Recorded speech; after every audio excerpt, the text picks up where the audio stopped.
All right, so we're going to go ahead and look at what I do for a mid-season self-analysis at the All-Star break to see how you're doing, especially most recently, how you're competing in all categories, and then going forward, what you'll probably want to address. And I'll do it for a team that is winning, and then another team that is 13 games out of a playoff spot. And I'll sort of talk about what went right, what went wrong. Okay, so let's, this one situation is good. I'm in second place here. It's my highest money league. I probably give it the most attention, but I'm 71-52 and 7, 3 games back from first place. The top 6 make the playoffs, 12-team league in Yahoo. This is a head-to-head categories. All my leagues are head-to-head categories. So let's go to the draft and see what I did. I'm sure I went pitcher heavy. I went pitcher heavy pretty much everywhere. So I had Trey Turner. So I must have had the number 1 pick. So I felt like I had to take Trey Turner. Aside from that, you can see Shane Bieber, then Julio Urias, then Robbie Ray, then Freddie Peralta. That went south. Then Kevin Gausman, and then Yu Darvish. Now, here's where my hitting went sour. I took late chances on Christian Yelich, Cody Bellinger, Jesse Winker, and not in this league, but Max Muncy. Any down there? I also took a shot on Anthony Rizzo, but that worked out. All right, Willie Adames, he's good starting shortstop.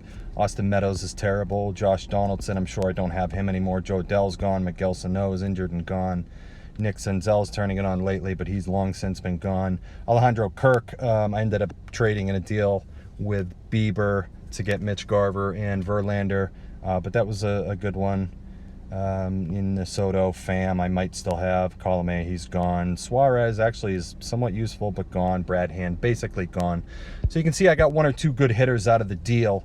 And only one I really drafted high, Trey Turner. But the rest of them, Shane Bieber isn't a second-round pick, I wouldn't say.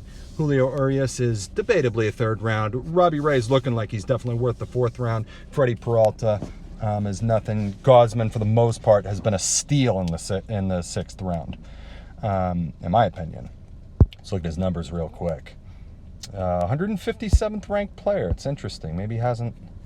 He's got a 1.29 whip. Yeah, lately he's got a 1.3 at whip in the last month. But 106 strikeouts, 94 innings, 6 wins, 2.87. I'm surprised he's only 157. Anyway, you can see I'm likely going to dominate the 4 pitching categories, and I'm set up that way. Now, what I do is I go to, week 13. How did I do? And I sort of see in reverse order how I've done. So I look at offense. Basically, I just do 4-1. Cool, I've won 4-1, 4-1 there. Blah, blah, blah, most recently, and then 3-2. I don't get too in-depth. I can't do that, each category. But, 1-4, that kind of looks like a freak week. Guy hit 293 with 13 home runs. That's really good. Not going to compete there. And you can kind of see, etc. Okay, so it's about 500, whereas my pitching is pretty consistently great. So anyways, I already did this, and it comes out to my offensive categories in total for the whole year have been 29, 34, and 1. That's okay. That's okay. Why? Because my pitching is so good. So if we're looking at this number right here, 71-52, if you take out the hitting stats, my pitching stats come to 42 and 18. Okay, 42 and 18. If you take out the saves stat, I went 6-5 and must have had 2 ties. The 4 pitching categories: strikeouts, wins, ERA, and WHIP that a starter can affect. I am 36 and 18, 13. 36 and 13. That is 3 games above 500, and without that, if I was 500, I would be below, if I was 500 in those 4 categories, I would have an overall record below 500. Meaning I am 19 games above 500. In those 4 categories, I'm 23 games above 500. Let me see if that's correct, because that's a big number. 34, yeah, 18, and then 5. Yeah, so 36 and 13. So let's see what my team looks like. Remember, I had all those aces except for Freddie Peralta. So Peralta's there. I still have Gosman, still have Ray, and I should have 3 more. Urias, actually 4 more. Urias, Verlander, Darvish.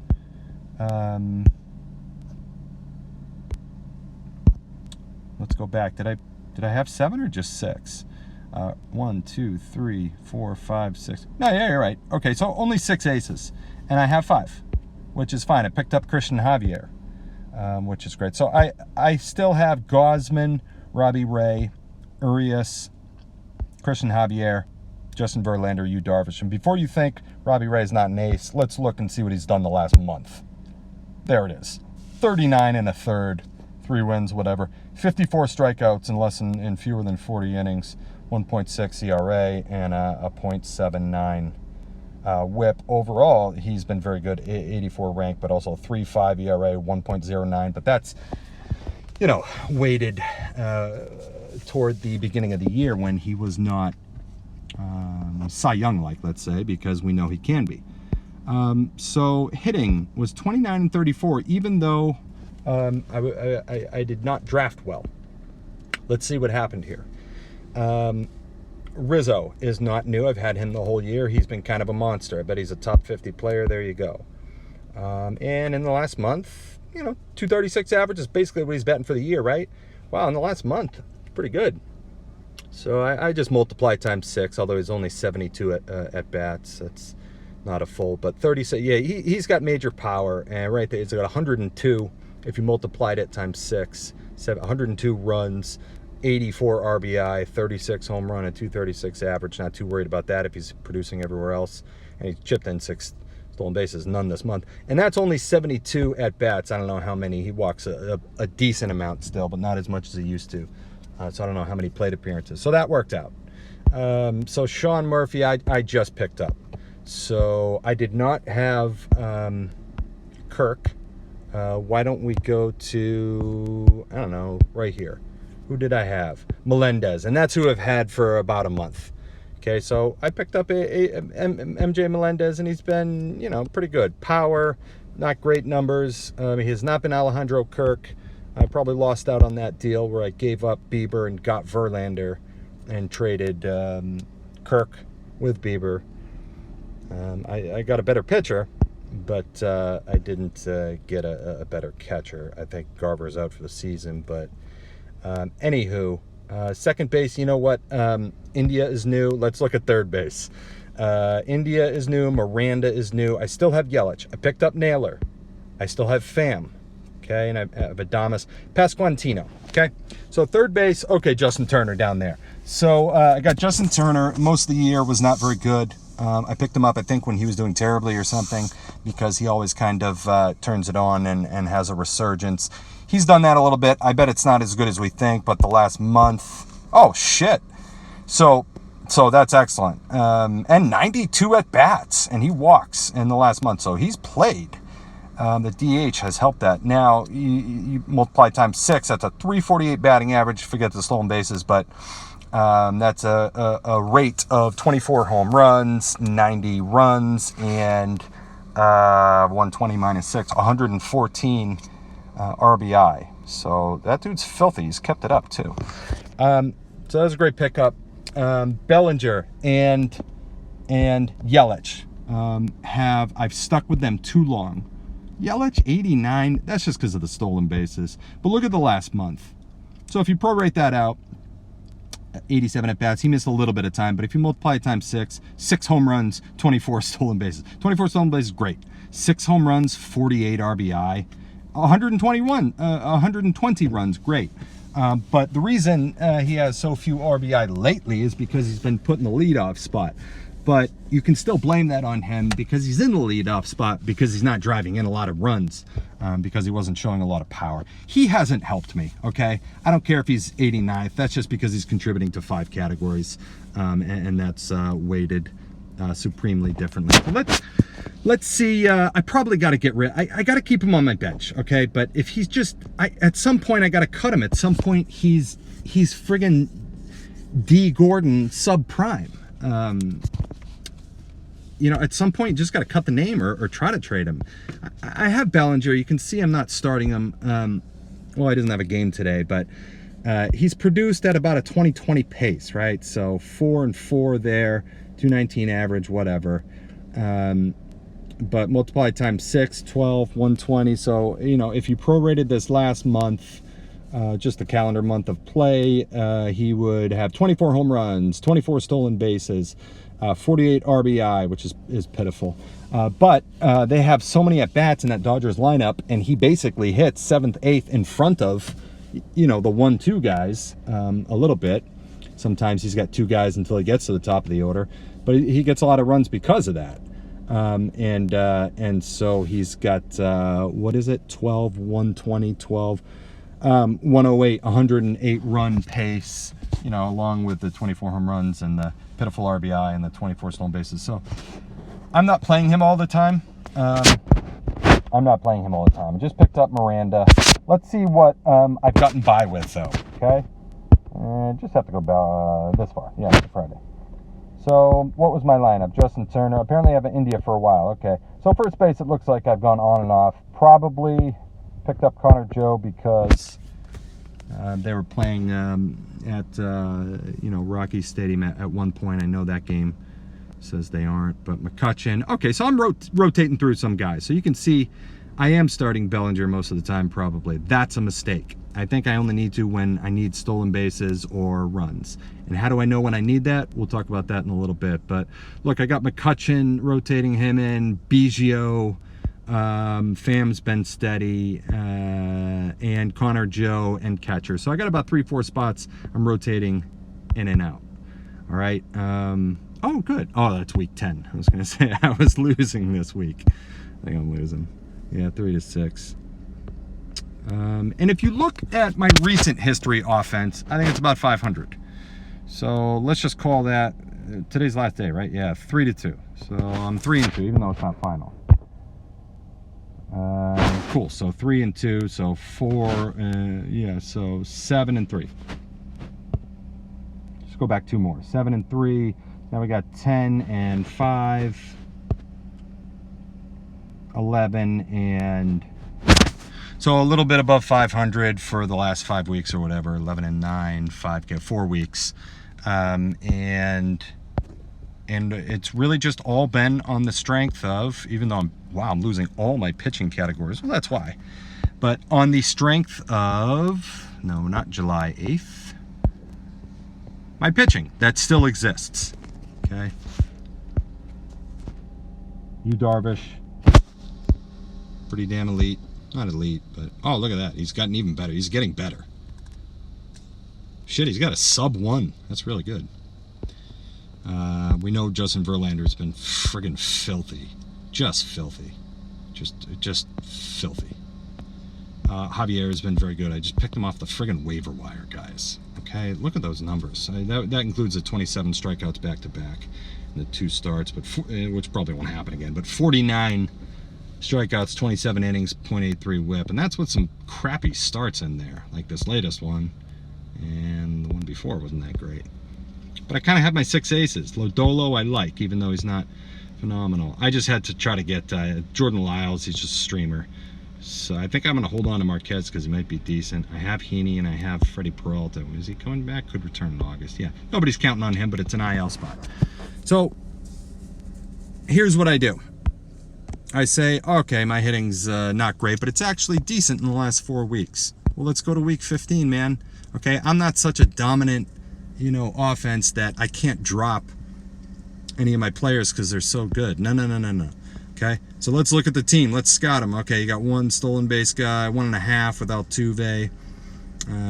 Marte could chip in a little bit. Bogarts. All right, so this dude's got like basically 2 stolen base guys put all together, right? Maybe 2.5. And he's got good power. He's got a really good lineup. Let's see what his Eric Lauer I love. Cole I love, obviously. Stripling's been good. Pivetta sucks. So he's got 3 aces so far, 4 aces with Fried and Kershaw. Wainwright's very good. Pablo Lopez and Zach Wheeler. Holy shit. So he's got 6 aces. Does he have a closer? Okay, so that's so easy, okay? Because now I really just need 1 closer. You'll probably want to have 2, but I could get away with 1. And we're looking at, you know, Domingo, whatever. He's basically, yeah, he's been splitting it.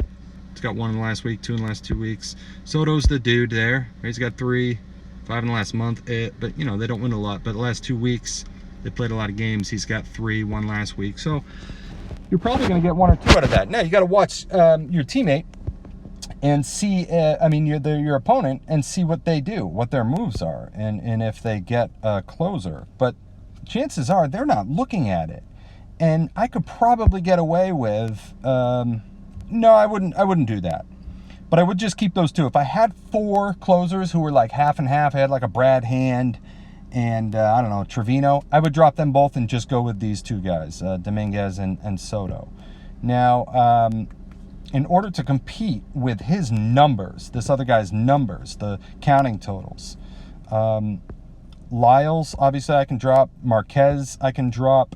Now I want to start looking at Lyles, Marquez, Miranda. Okay, so Lyles, Marquez, Miranda, and I can still fill up my lineup. So why am I saying those 3 names? Let's go to starting pitching. Okay, I'm going to compete everywhere else, but let's go to starting pitching and see what I can get. I do like Mats. Keep an eye on Mats. But let's go to starting pitchers and see if I can get, everyone's going to get 2 starts coming out of the break. So you don't have to worry about 2 starts. Just get the 3 best pitchers. I do like Mats. When's Herman coming back? Dominates Friday at AAA. Did he play? Yeah, that's not bad. That's not bad. 4.5 ERA, but 1.18 whip. It's not bad with a strikeout. I'm looking at last year. Strikeout per inning. Ranger Suarez. Oh, Jake Junis. Jake Junis is a beautiful ad. Okay. He's built up to 60 pitches. He's been activated before the break. He's not even starting, so people probably haven't picked him up because he's just in relief because they don't need him. But look at his friggin' numbers this year, right? 4 wins on 48 innings. That's fantastic. And 40 strikeouts, but 2.63 and 0.96. Okay. Oh, they don't give us the... Wanted to see if he was going 5-6 wins, or 5-6 innings. Detmers, such an easy pickup. And I would bid quite a bit on him. Why? Because they went down, fixed his slider or whatever. Faced Houston twice, right? No. Baltimore and Houston. Still, Baltimore's been hitting the crap out of the ball. Dominated Baltimore very well against Houston with good strikeout numbers. Kirk Gibson, you could stream, but you're probably not looking for him. Brady Singer, keep an eye on. Yuri Perez? Oh, okay. Yeah, he's not coming up this year. Dylan Bundy, no. No. Flaherty, no. Patino, let's see what Patino's up to, right? Boom, oh, he pitched in the majors. Did not know this, but there you go. Decent. Pick his ass up. Maybe. I don't know. All right, but you can see if... When's Glass Now coming back? I wonder when Glass friggin' Now is coming back. Glass friggin' this year? It's not going to say. But you can see that I could compete with this dude. Maybe you go, Zach, please, Zach, just to get some wins. I could compete with him with his friggin' good aces. I have almost as many good aces, but if I throw in... Let's see. If I throw in Reed Detmers, Jake Junis, and Domingo Herman / Steve Matz, I could probably compete with him still in the 2 categories and look at strikeouts and wins. And what am I doing? What am I sacrificing to get these decent pitchers with decent upside? I'm sacrificing Jose Miranda a bench spot. I'll be able to pick his ass up again, or someone like him. I mean, I know he's on a hot streak, and I was riding that, but don't need him. Who's the other guy? I could probably even drop Bellinger. And then two other guys, pitchers that are streamers, Marquez and Lyles. And so I'm not really sacrificing anything, but I'm tailoring my roster that week. Really, this should be a separate topic on head-to-head.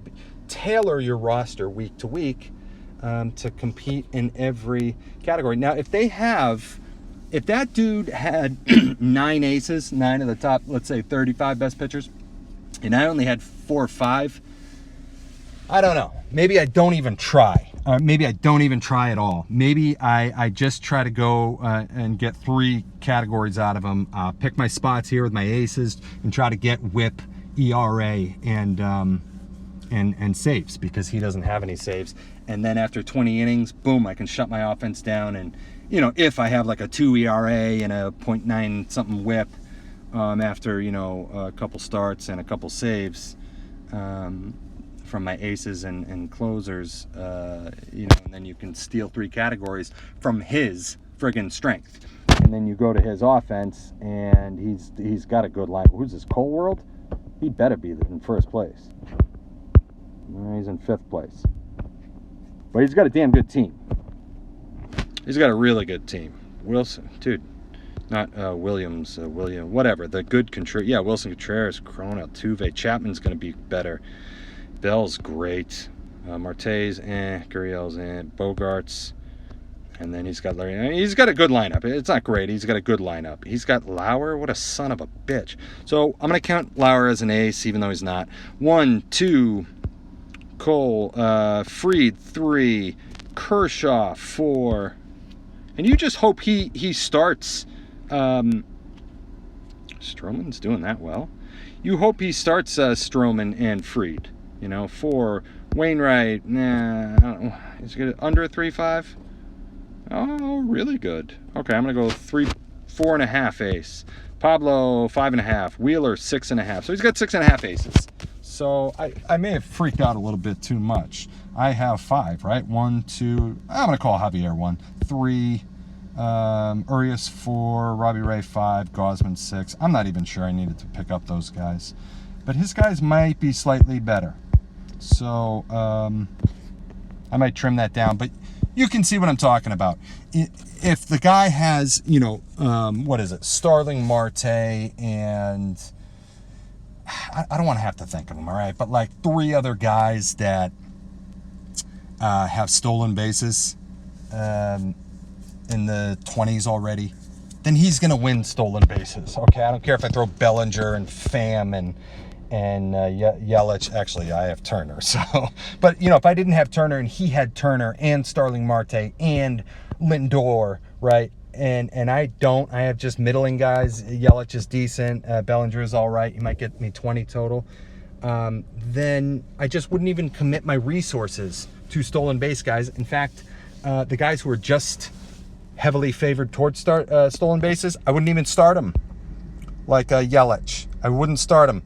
I would put in, you know, Turner instead of Yelich. I could put Turner at, you know, utility, and, well, no, I couldn't here. But I would pick up a guy like Josh Naylor, which I've obviously done, who's got some power, but is discounted because he doesn't have any stolen bases. And he doesn't have a lot of runs either, but let's look at him. He's cheap. 193. Surprised he's even that much. And 74 at-bats, but he doesn't walk much, so he's got 6 home runs. So let's multiply it times 7, okay? Because that would be 490 plus 28, 490 plus 20, 518. 518 at-bats. He does sit occasionally in favor of Owen Miller, but whatever. So in 514 at-bats, 518 at-bats, he would prorate for what he's done the last month to 42 home runs, 91 RBI, 7 stolen bases, but that's obviously not true. 270 RBI and 70 runs. So 70 runs is weak, but if I'm going up against a guy who has a ton of, he's going to win the stolen bases. then I'm looking at this guy, Yelich, you know. Yeah, he's got stolen bases. He does have runs. No power, no RBI. So he's really just kind of a 2-category guy, whereas Naylor is a 3, 3.5 category. You know, maybe I wouldn't do that, but you get the idea. You want to match up, and you don't want to waste, you know, a guy like Yelich, who's not hitting for power right now. Don't just put him in there because he's one of your better players. It's matchup dependent, is what I'm saying. All right, that's it. I'm going to go ahead and stop the video, but hopefully